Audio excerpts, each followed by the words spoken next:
Faleminderit nën kryetare. Sot në rendin e ditës, në pikën 13, keni futur një projekt vendim për ndryshimin e vendimit të këtij kuvendi për Komisionin e Reformës Territoriale.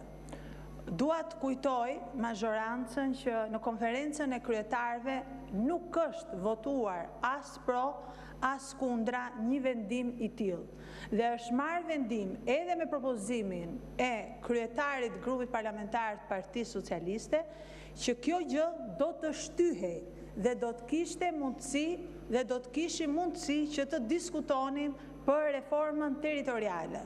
Nuk është votuar në konferencën e kryetarëve dhe diçka e pa votuar në konferencën e kryetarëve nuk mund të futet për votim në seancën plenare. Së dyti Partia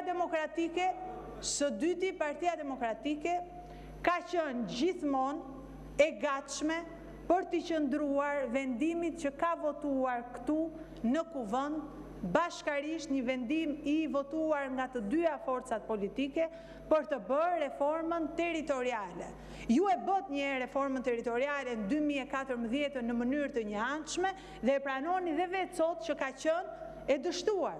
Nëse doni që të bëjmë një reformë që i shërben interesit publik qytetarëve, qëndrojeni vendimit që ka marrë parlamenti me ndihmën edhe të ndërkombëtarëve për të pasur bashkëriesim, për të pasur antar të barabartë atje dhe për të vendosur duke dëgjuar ekspertët, duke marrë këshilla nga Këshilli i Europës, duke respektuar Kartën e Autonomisë Vendore, duke respektuar Kushtetutën e Shqipërisë, tërhiqeni atë projekt vendim që keni futur sot edhe pa rregull dhe pa rregullore, sepse fillimisht do duhet kalonte dhe të miratohej apo të rrëzohen konferencën e kryetarëve dhe janë dy bashkëkryetarët të cilët duhet të bashkërendojnë për mbledhjet. Nuk mundet Partia Socialiste të imponohet Partisë Demokratike apo të imponohet ditën, orën, momentin se kur do të bëhet zgjedhja. Nda janë dy bashkëkryetarë, ne dhe në mbledhjet e komisioneve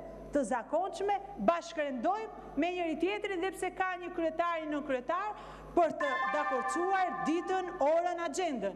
Ju në komisione me bashkëriesim doni të imponoheni, doni të vendosni ultimatume.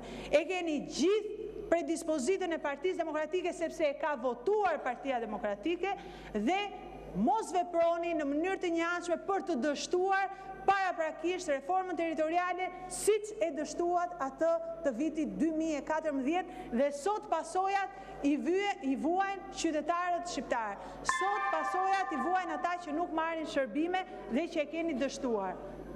Shumë faleminderit. Zonja Zhupa, për transparencë me publikun edhe duke qenë antare e konferencës së